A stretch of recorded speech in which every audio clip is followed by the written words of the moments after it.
This program was made by MPT to serve all of our diverse communities. The videotaped killing of George Floyd ignites a global conversation on race and policing. I just wonder what exactly has even changed in Baltimore, in the Baltimore City Police in the last 4 or 5, 6 years. Change has to happen on the part of police departments.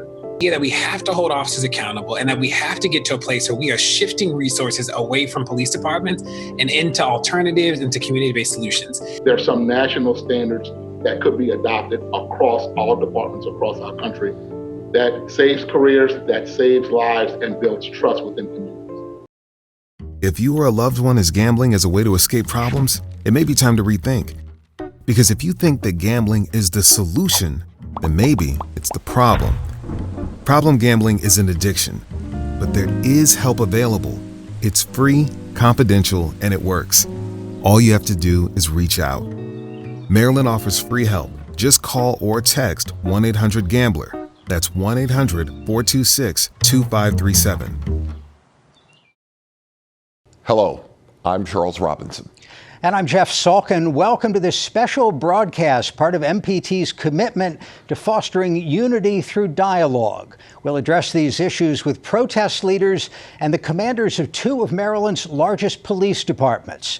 A recent USA Today poll makes it clear there is a massive racial disconnect. Only 9% of African Americans say the police treat everyone fairly. It's 43% among whites. And the poll finds 2/3 of African Americans say police using excessive force against black residents is a widespread problem. Only about 1/4 of white residents see it that way. The Black Lives Matter movement has gone from fringe to mainstream.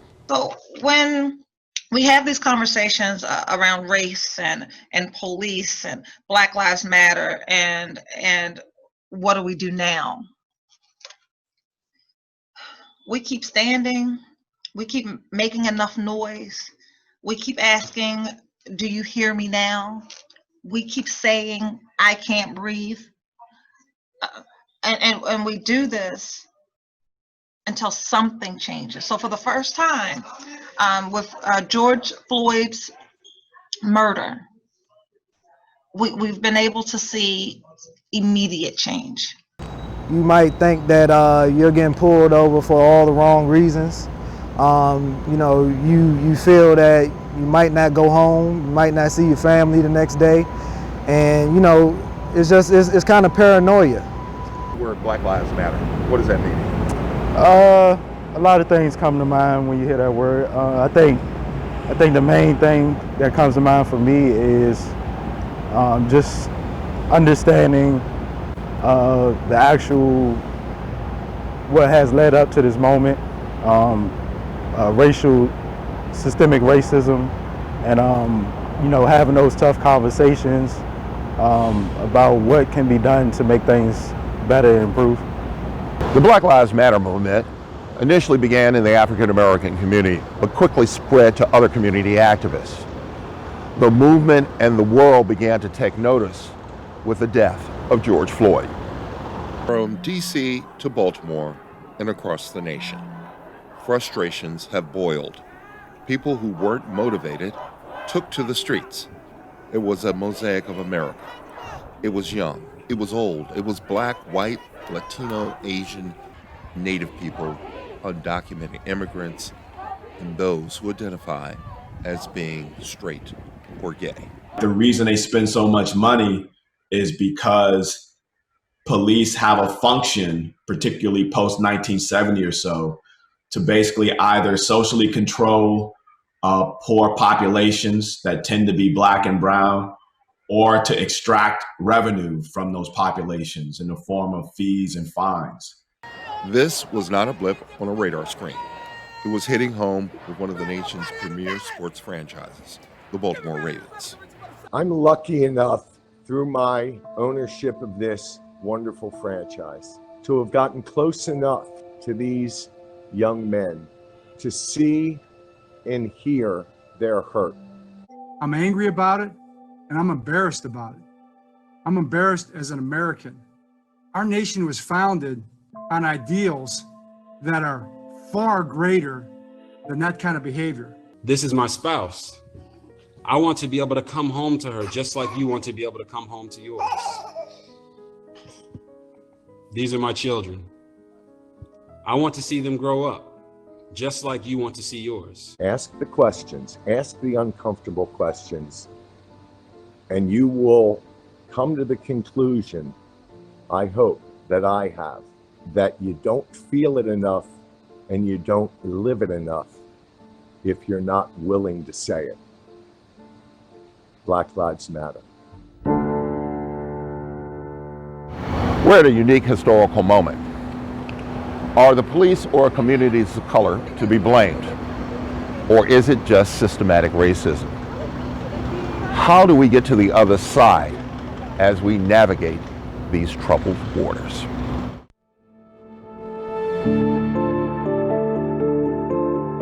And in a moment, Charles's conversation with Ray Mckesson, civil rights activist and former Baltimorean. First, we spoke with Janetta Ellis, civil rights activist.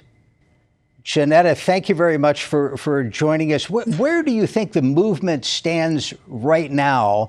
And in your view, what's at stake here? I believe that the movement right now is just a continuation of the same work that people were doing up to even 6 years ago in the streets of Ferguson. Before that, in Florida with Trayvon Martin. I think what we have to lose in this moment is the fact that we can accumulate so many wins across the board due to organizing and local elections. And I'm hoping that we don't walk away from this moment of excitement and energy and people being in the streets and being energized, protest. I hope that we don't lose the next steps of it all, which would be policy and getting policies in place and electing local officials who actually care about our issues. What would you want those local officials to do? What are the concrete steps that would take all this energy and momentum and activism and turn it into action? Well, it definitely depends on what city it is. Black folks across the country have their own set of demands depending on what city that they're in. I know in Missouri, in St. Louis, where I'm from, one of the big calls have been, one of the biggest calls to action was to close the workhouse, which recently just happened thanks to the city council. And I know that here in DC, there have been a few things that have passed through the city council, such as defunding and demilitarizing the police. But that was pretty weak. And it was only just a few million shaved off of the police budget, which is not a full-on defund. And that's not a full-on reallocating funds to other actual civil service projects, like people finding safe and secure housing, people having safe and secure education, fully funded education, things like that. What is a full-on defund? Because if you look at the polling, that seems to scare people. Joe Biden, Democratic nominee, wants nothing to do with it, right? Right. Yeah, it could definitely be frightening language, especially if it's not language that you're used to using. I would say, Joe Biden being afraid of the language of defunding is actually pretty hilarious when he was not afraid of using the language he used to pass so much legislation that has affected Black folks for generations, including my entire lifetime, with his war on drugs rhetoric. Like, that was actually scary. So defunding the police, to me, and this is also something that's different. It's different to each person that's outside. It's different, and it means something different for each person who is advocating for this. For me, defunding the police means not having billions of dollars of city budgets wrapped up in police and policing and militarizing the police, like I saw in Ferguson and in St. Louis City and St. Louis County, and instead putting some of those millions of dollars into classrooms or into hospitals or into mental health facilities, That's what I'm more interested in. Healthy communities, not oversized police budgets. Later on in this program, we're going to be talking to the leaders of the Baltimore City Police Department, the Baltimore County Police Department. What would you want to tell them? What would you want to ask them? Well, the Baltimore Police, Lord, the Baltimore Police, based on what I saw a few years ago when we were there spending time for the Freddie Gray protests, and the subsequent fallout after there was no indictment of any officers. You know, for me, I just wonder what exactly has even changed in Baltimore, in the Baltimore City Police in the last 4 or 5, 6 years. You know, what measures of accountability do they even have for themselves? And what happens when officers inside of the police department actually want to change? Are they blackballed? Are they abandoned by the unions? You know, like what processes even exist to allow change in that department? That's what I would want to know. From the standpoint of Campaign Zero, which you helped to start, what do you want local police officials around the country to know? So Campaign Zero, when we first created it, 4 or 5 years ago, was strictly it was a place for us to put onto paper, these are the things that we believe would help bring down and eliminate police violence in our cities. Thank you, Janetta Ellis. Joining us now is Ray Mckesson, civil rights activist and a former Baltimorean. First of all, Ray, you've been at this for quite some time. Tell me what's different this time. Yeah, I'm a current Baltimorean. I live in Mount Vernon, is where I actually live, though I still travel a ton. But when I think about what's different this time is that in 2014, so much of the conversation following the protest was about people learning and about people. It was a million panels and book talks and conversations, which was good and hopefully led to action. I think in this time, people have spent 5 years learning, 5 years sort of thinking about this. People are ready to do. I think that I've never seen so much hunger to go and change the system at the root level than I've seen in the past couple months, and that's incredible. One of the things you have been talking about recently is 8 Can't Wait. First of all, explain what that is and how it relates to where we are now. Yeah, so when we zoom out, we remember that 1/3 of all the people killed by a stranger in the United States is actually killed by a police officer. And that 2019 was the first year ever where Black people were more afraid of being killed by an officer than being killed by community violence. So we think about this problem as intense and acute. We also think about the idea that we have to hold officers accountable and that we have to get to a place where we are shifting resources away from police departments and into alternatives, into community-based solutions. 8 Can't Wait was the beginning of that process. It was saying that, you know what, we need to make sure that there are clearly defined rules all around the country for as long as there are police, they need to have less power. So it was things like banning shooting into moving vehicles, restricting neck restraints, so no chokeholds, no strangleholds. It was about requiring de-escalation, warnings before using force, reporting when you point a weapon at somebody. You know, that might seem like a small thing, but if you and I go outside and point a gun at somebody, that's considered aggravated assault. When the police do it, it's not even something that they log, right? So this was saying we actually have to create a baseline of expectations around the country. And a lot of people thought that they were already in place, but they weren't. When we launched 8 Can't Wait, there were only 2 cities out of the 100 largest cities that had all 8. And, you know, even things like chokehold bans, which people thought were really popular already, only 28 of the 100 largest cities even banned chokeholds when we launched. So, you know, it's been a campaign about making sure there's a baseline of expectation. The next part of the work actually has to be about the accountability mechanisms themselves. But you can't fire an officer or anybody if there aren't clear rules. I want to ask you about defund the police. This is somewhat of what you're talking about now. But when you hear that, what are you hearing in that conversation from the folks who are out in the streets? Yeah, so again, when we think about this idea, it's not a new idea. And remember that abolition is something that this country already has a precedent for. It's one of the few things that we did well. We know that we can take systems that harm people and turn them into systems and transform them from being systems that harm into things that heal. We know that we can transition away from policing people with guns as the only way that we deal with safety into something better. Now, when I think about this, I think about moving the money, and I think about reminding people that you already sort of believe in the kernel of the idea. You believe that experts should do what experts do. So who should respond to somebody in a mental health crisis? Probably an expert. Is a person with a gun the expert to deal with suicidal ideation? No.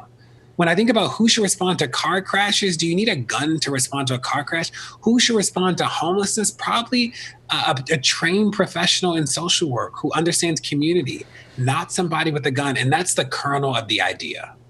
Ray, a lot of people have been watching you for years now. Tell us what social media has driven your life.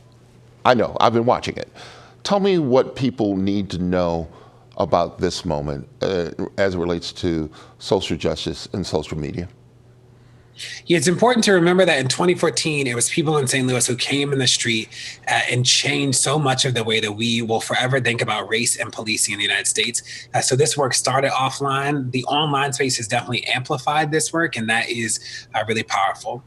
What I think is different about this moment is that I think that in 2014, there were a lot of people who were interested in talking about these issues, who were interested in learning about it, who didn't realize that it was not only Ferguson, but it was cities across the country where the police were creating so much harm in community. I think today people are like, okay, we learned, we did the reading, we went to the panels, now we're ready to do. We're ready to transform a system from one that hurts us into something that heals us. And I think that that's where we are today. D-Ray, we want to thank you for joining us here on our show. Good to be here.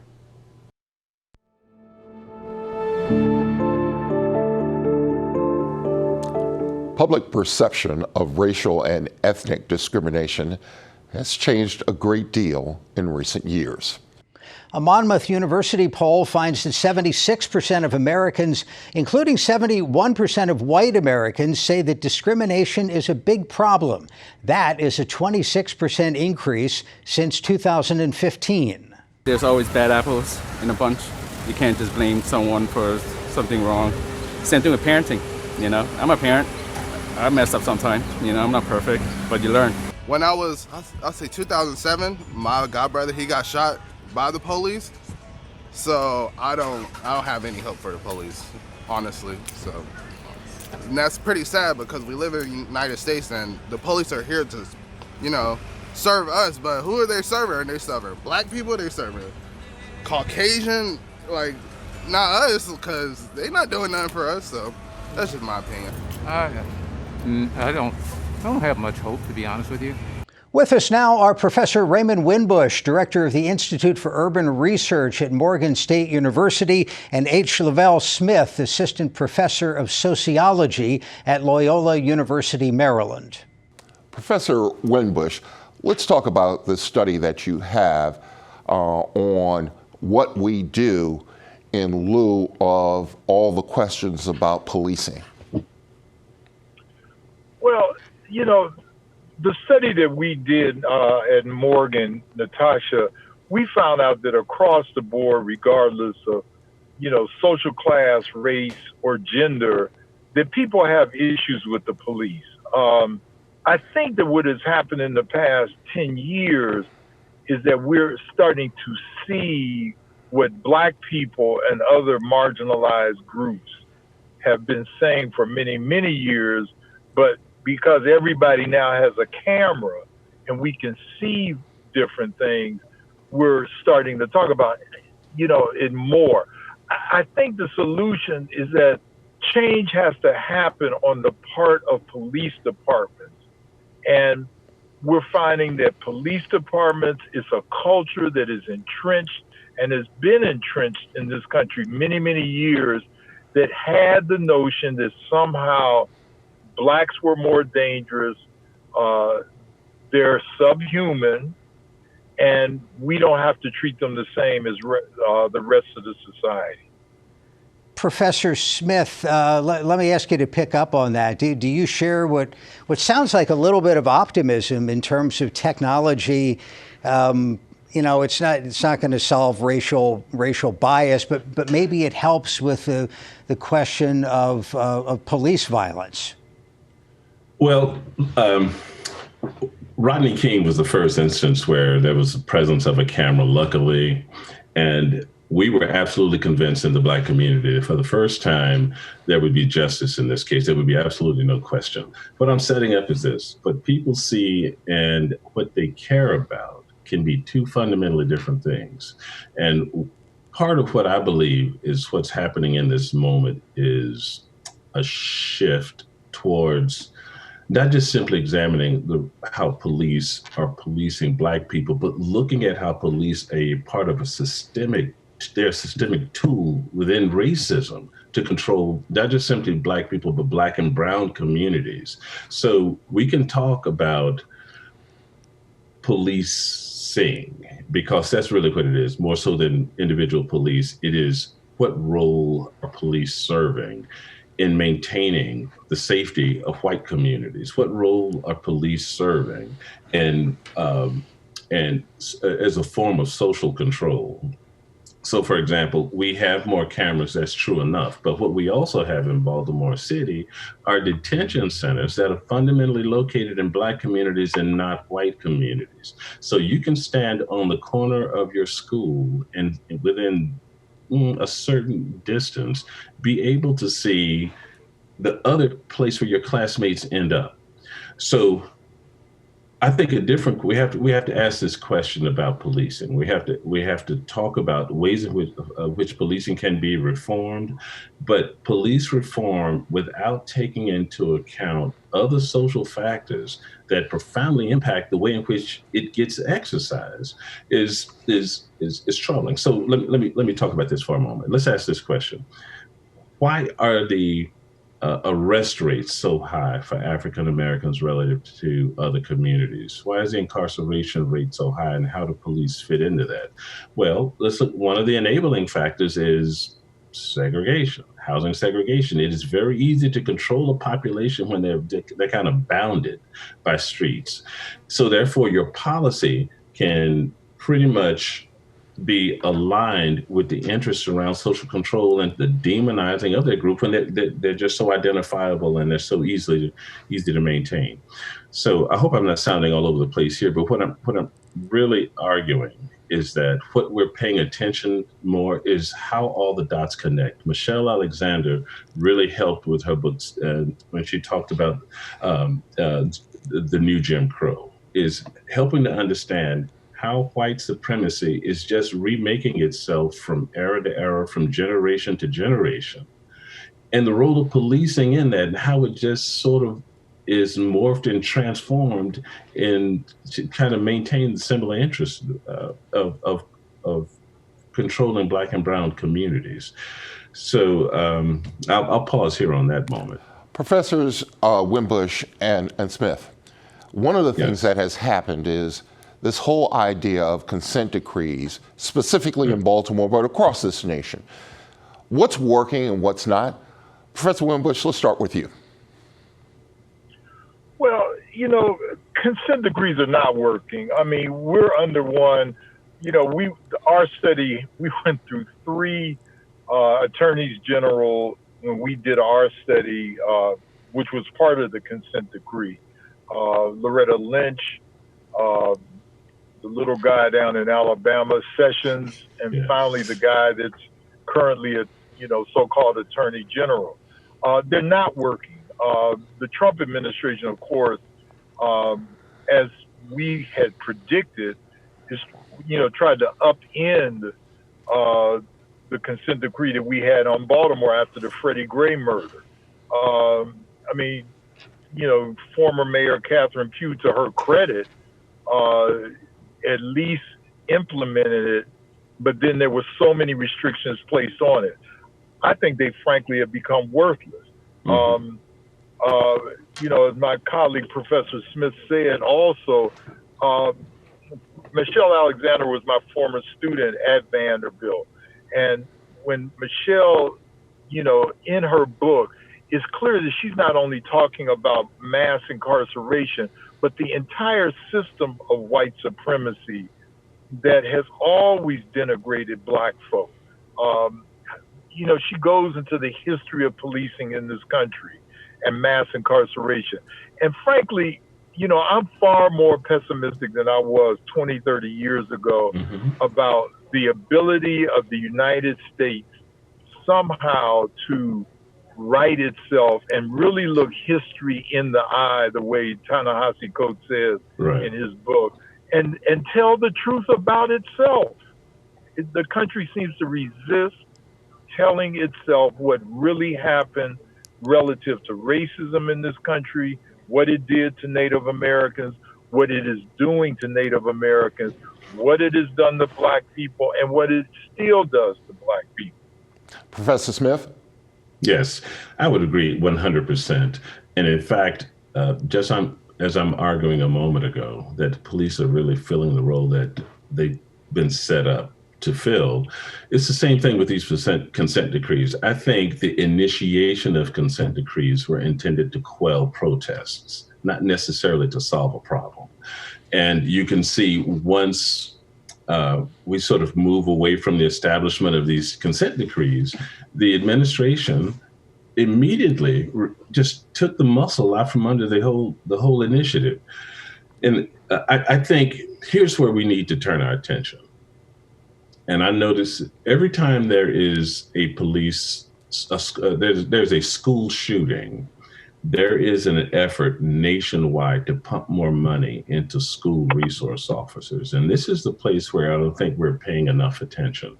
In Maryland, for example, in 2017, 2018, I think the state passed a bill that now is mandating that every school from high school to first grade will have some level of school resource officer coverage.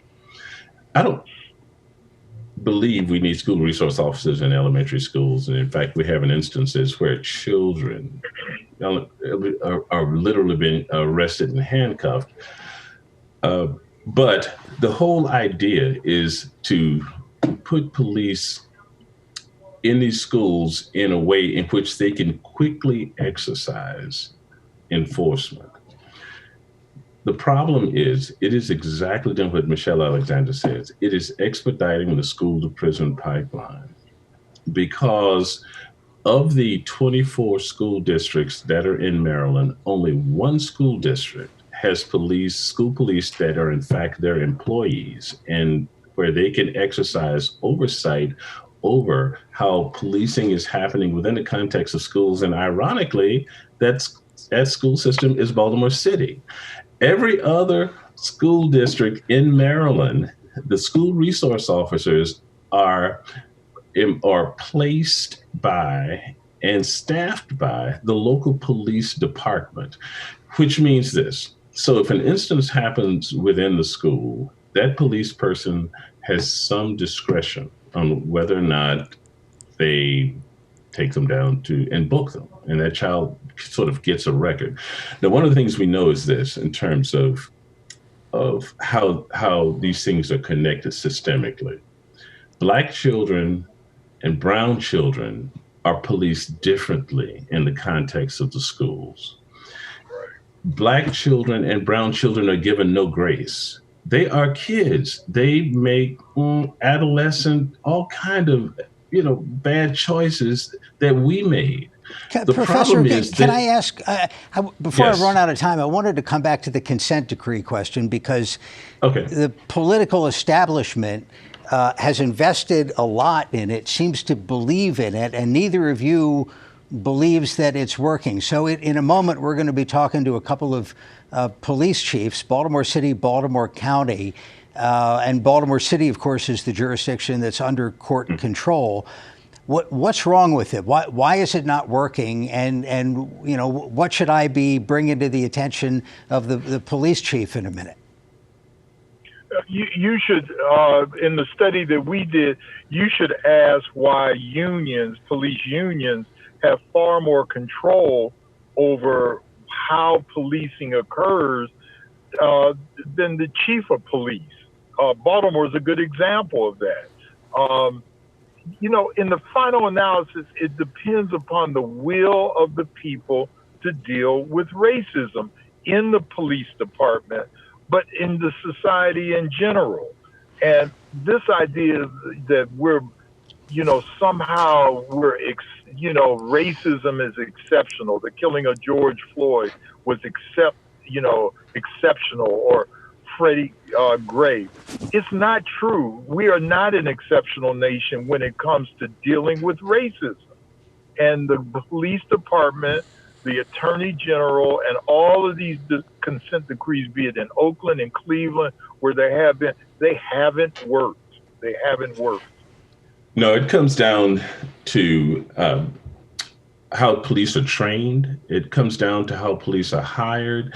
It comes down to use of force policies and how they're monitored, as well as Dr. Winbush said, how police are protected, either through unions or through the court system. So let me just go back to Baltimore City, for example. The corruption that was identified as part of the consent decree for Baltimore City, we're still seeing evidence of it. Police are still being arrested for corruption. And we are how many years out now? 3 years? This is their third year? 5 years they've been under consent decree, and we're still seeing corruption. So I went today and I decided, so what does the job application look like to become a policeman in Baltimore City? The first thing is this: all you need is a high school degree. A AA degree or a college degree will give you some preference in hiring. But you know what else will give you preference? Military background. The training of policemen in academies focuses so strongly on use of force, weaponry, on self-defense, on problematizing the communities as the enemy. And I just want to racialize this, because we're not problematizing people living in Homeland and Guilford as the enemy. We're problematizing people who live in East Baltimore and Sandtown, Winchester. We're problematizing these communities as the enemy. And you're putting individuals in there who are in their 20s, perhaps with no college degree, who are literally being trained in militaristic ways. And we're expecting them to understand the notion of community policing. We're trying to get them to develop more of a symbiotic relationship with the people that they're there. And that's not how they're trained. And that's not how they're being rewarded. So when cadets graduate, one of the first things is kind of like an initiation. They're being judged on how many arrests and how many traffic stops they can affect, as opposed to going into the community and how many relationships children they can mentor and things like that. It's the system. Anyway, so I think the hiring process and training is part of the reason it continues to reproduce itself the way it does.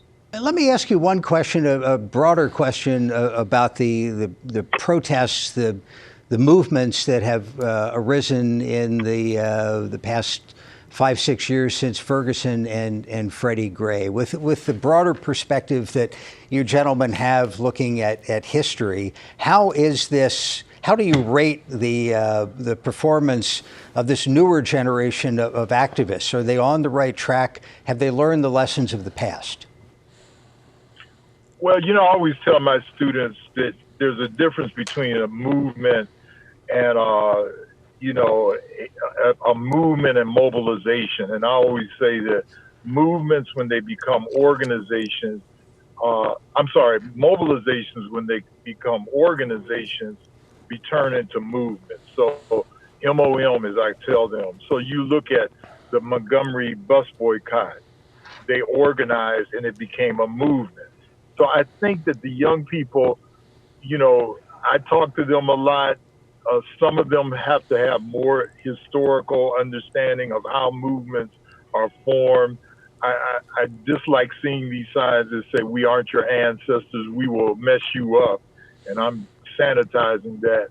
But I think that they are just simply tired And as is the older generation of black men and black women being killed, from Breonna Taylor to Ahmaud Arbery, and they're just simply fed up. And I think that this is a reckoning. Just like a couple of years ago, the Me Too movement was a reckoning. And I think we're at that reckoning right now amidst an administration which is arguably the worst presidential administration in American history. I would agree with that. Yeah, Go ahead. I'm sorry. I'm going to ask a question real quick about this whole idea that there is no more hope. Are either of you hopeful?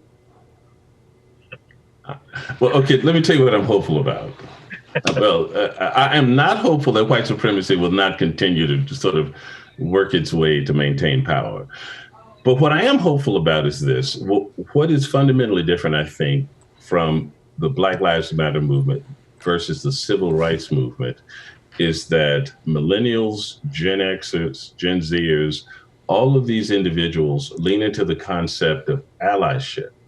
What's making it so difficult for the Trump administration with its progressive law enforcement orientation to quell the protests is all the white kids that are standing out there with all the black and brown and Asian kids who are protesting systemic racism. And they're bringing different language to the table than what I think the baby boomers who are holding the guns and against them understand.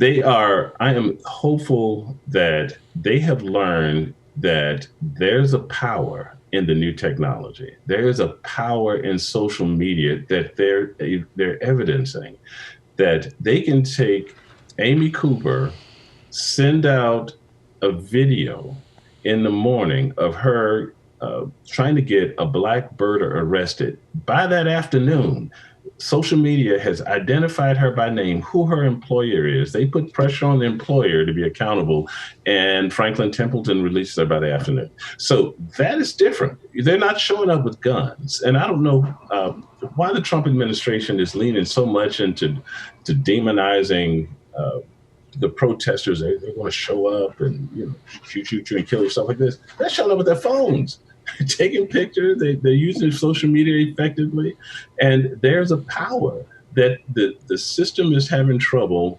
eradicating. What about Professors Smith and Winbush? Thanks to both of you for your time. Thank you. Welcome. Thank you.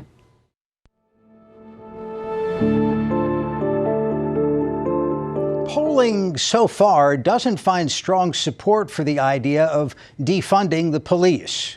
A Pew Research poll finds 25% of Americans think their local police should receive less money. 31% want funding increased, and 42% think it should be kept about the same. I think that you could probably do better assignments of police personnel so that they feel they're part of certain areas in towns, and that it's a common face in town, and then community engagement. Honestly, I mean, not to be vulgar, but like, I don't feel safe around any white policeman, honestly. My only good experience has been policemen and women of color.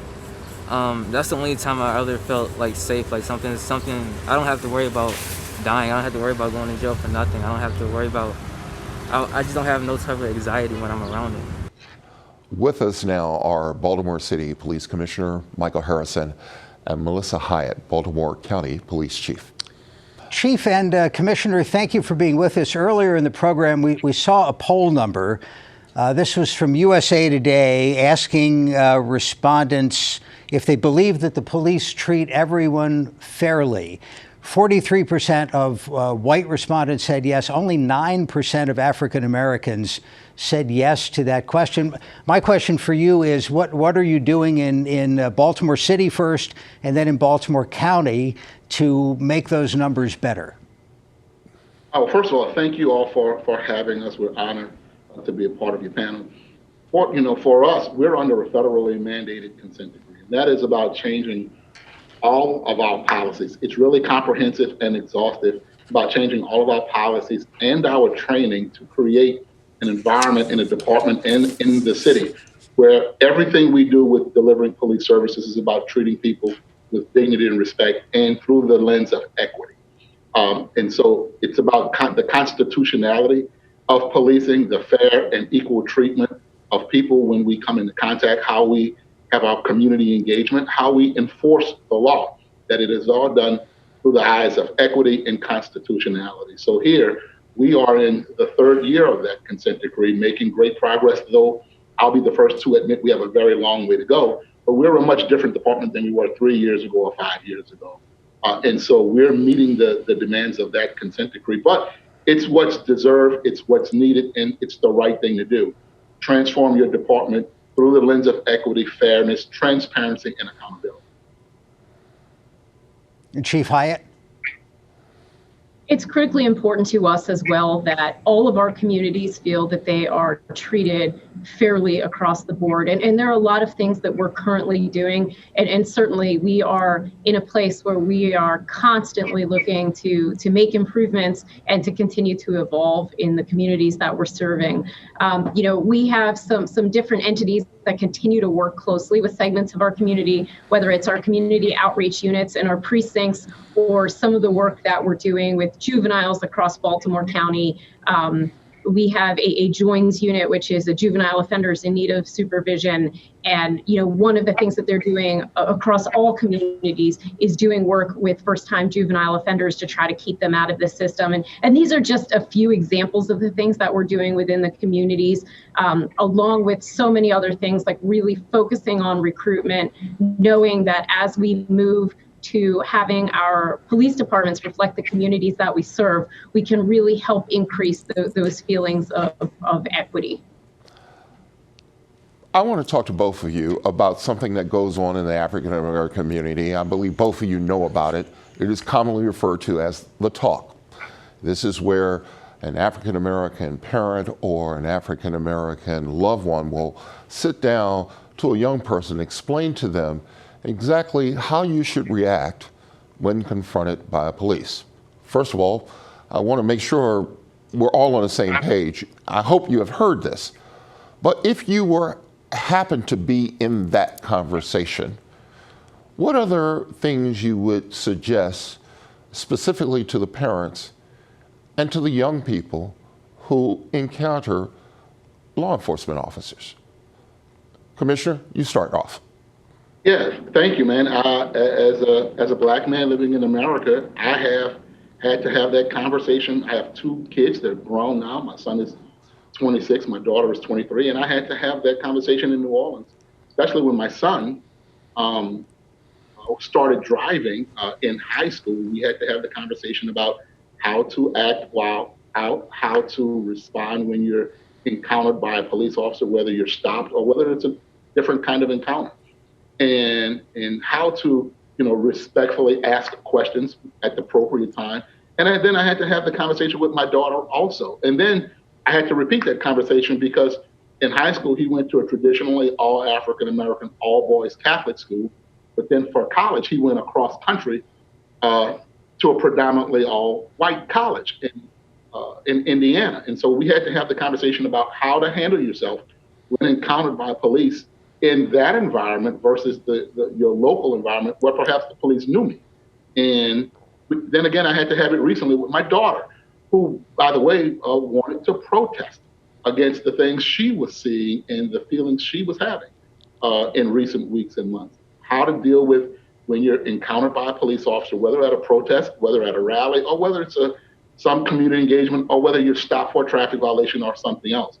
And, we have those conversations. And, I've tried to train them and teach them how to answer questions, tell police who they are, what they're doing, and not to treat the street corner as a courtroom, but rather comply. And then if there are issues, how to deal with those issues in the appropriate way at the appropriate time. Chief Hyatt, one of the questions that a lot of, especially black women have, can my child come home? Do you have those kind of conversations in the roll calls? In other words, I understand that you're in a police environment, so many times a lot of people are fearful. Do you understand that fear? You know, certainly, obviously, being a Caucasian female, I haven't had some of the same experiences that, say, Commissioner Harrison has had, even with his own family. But I will tell you, from different parts during my career, having been involved in a program in which we had youth sit down with police officers to have discussions like this, to explain, have youth articulate why they're fearful, have officers explain why they take some of the actions that they take, are really important conversations to have. One of the things that we're really fortunate about in Baltimore County is that all of our school resource officers across Baltimore County Public Schools are Baltimore County police officers, and they are able to be involved in some of these discussions. And I think that they're conversations that need to be had at home, but are also really important to have when we have the ability to have our youth sitting down having these candid conversations with our police officers as well. I heard a question earlier in this program from one of our other guests who raised a point that I hadn't heard raised before about police hiring. And he said that among the qualifications that departments in general are looking for, they often have a preference for people who have served in the military. And his view was that contributed to the militarization, the us versus them nature of policing in some areas. My question for you both, Chief Hyatt first, is that, I mean, certainly everybody respects people who have served their country in the military. Do you see that that might be a concern going forward? I'll say this, we are looking for qualified men and women to join our police department, and certainly we have hired many people that are returning from the military, many outstanding people that are returning from the military. And in fact, we have a program that works directly with soldiers transitioning from Army life to civilian life. But what we're looking for are qualified young men and women that have the emotional intelligence, that have the drive, that want to do this job, do it well, adhere to their training and our policies. So it's not that we have a preference, we're just looking for a specific type of person that fits the ideology, that fits the important pieces for us in this police department, the things that we're trying to build. And while certainly a military background or a college degree can be helpful in terms of life experience and some other values, we're just looking for people that overall have the values that we as a police department find important. I would agree with that. She said it very well, that we're looking for people who have the right temperament to be police officers, not just in the profession, but in our specific agencies. And and I have a military background, I did 8 years in the National Guard, and we are looking for people who understand the value of work, and people who show up to work, show up on time, and are willing to give a full day's effort to work. You know, those are things that are intrinsically put into military personnel who spend time there. But, you know, in our training, our training is designed to shape the individual or the candidate into the type of police officer we want them to be, by removing the us versus them, creating a sense of community, creating a sense of service and devotion to duty. Those are great attributes that usually you find soldiers will have, or military personnel will have, but we're not looking for the military mindset. We're really looking for the temperament of people who are willing to serve a community. Both of you have had an opportunity to interact with the Fraternal Order of Police.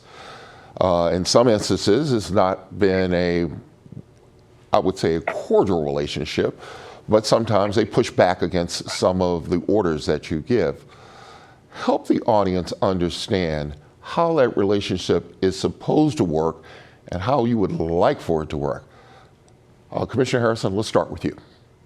Well, certainly we have to be at the table. We have to meet and to talk about issues and work through issues that are important to the members of the department and the members of unions and labor organizations. The way it is supposed to work is if there are agreements that the agency would live up to those agreements, but certainly there has to be at the executive level the autonomy and authority to be able to run the organization that is in the best interest of the people. And many times in bargaining agreements, sometimes they're not set up that are in the best interest of the community at large. They're set up in the best interest of the members of the organization. And so we run into natural conflicts. And so what we're supposed to do is to work through those collaboratively to make sure that we are serving the people, because we are here for one purpose, to serve the people. And that we're doing it in a way that doesn't create harm to the officers and that are harm to the agency. Sometimes it can be adversarial, but it doesn't have to be adversarial, especially in the public way. It doesn't have to be that way. I do believe that we can have success, we can have coordination and collaboration, but I do believe everything that we do has to be in the best interest of the people we serve. Chief Hyatt, let's get your comments real quick. Absolutely. So there are certainly times that we have different perspectives, that I see things in one light and my union leadership may see things in another light. But at the end of the day, we really are all trying to move forward and make progress together. And, I absolutely, while there have been times that we are not on the same page with certain things, and that's to be expected, what we have to hope for is communication. And I feel very fortunate. My union president and I are consistently speaking and working through issues together, understanding that there are things that are changing in our profession right now, and we need to be proactive so that way we're not being reactive to things.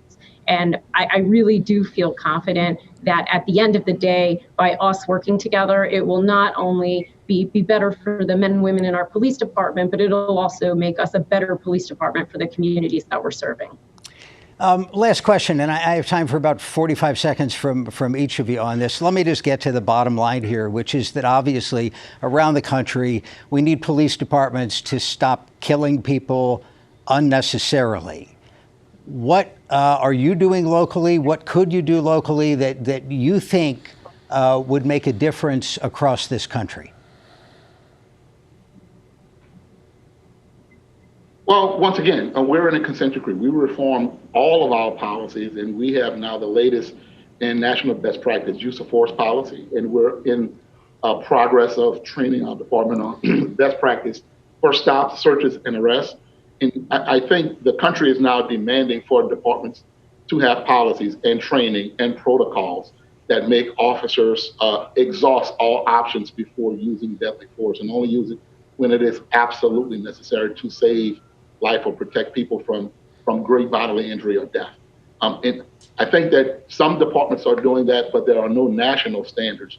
I would advocate for national standards for all departments to have the latest best practice policy that brings all departments in line with ways to really use either less lethal or exhaust all options. Certainly, there will be times where there won't be time to go through that continuum, but that there are some national standards that could be adopted across all departments across our country that saves careers, that saves lives, and builds trust within communities.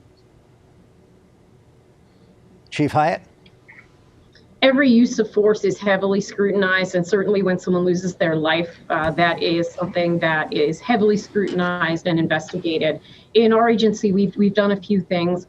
We have created an accountability and compliance director who is really looking at our training and our policies to make sure that we continue to evolve as necessary. One of the first things that I did when I got to the organization was create a position for a diversity and inclusion director, and really in terms of building public trust and coming up with strategies for us to really be able to look at some of these concerns in the community and find the best ways to address them. We are really looking at building a solid blueprint to tie us even more closely to the community that we serve. A few of these things, like our newly structured Professional Standards Bureau, are being done to make sure that we continue to scrutinize the action that our officers take. And again, the majority of the time our officers are doing outstanding work, and we support the good work that they're doing, but we have policies and training in place to make sure that we can support that good work. But in situations when it's not to the standard that we expect it to be, or when there's a critical incident, it's to make sure that we have the ability to hold people accountable in the way that the community deserves. Chief and Commissioner, we know how busy you are. Really appreciate the time. Thanks very much. Thank you for having us. We invite you to visit mpt.org/race resources for additional information about MPT's Standing Against Racism initiative. Now for personal reflection. You may have noticed we filmed our open for this show in Washington, D.C. at the Black Lives Matter Plaza. It is not lost on me that this was the last place where Congressman John Lewis of Georgia was photographed and filmed before he died. I've interviewed Congressman Lewis many times over the years. He was the last surviving speaker from the famed March on Washington. He often talked about race and race relations. His death allows us to reflect not where we are, but where we could be. Stay tuned for a PBS special. John Lewis, Get in the Way. Our thanks to WYPR Radio for simulcasting this program and for all of our guests for joining us tonight. Remember to follow us on Twitter at MPT News, and you can find a replay of this program at video.mpt.tv. For all of us at MPT, thanks for watching and have a good night. If you or a loved one is gambling as a way to escape problems, it may be time to rethink. Because if you think that gambling is the solution, then maybe it's the problem. Problem gambling is an addiction, but there is help available. It's free, confidential, and it works. All you have to do is reach out. Maryland offers free help. Just call or text 1-800-GAMBLER. That's 1-800-426-2537.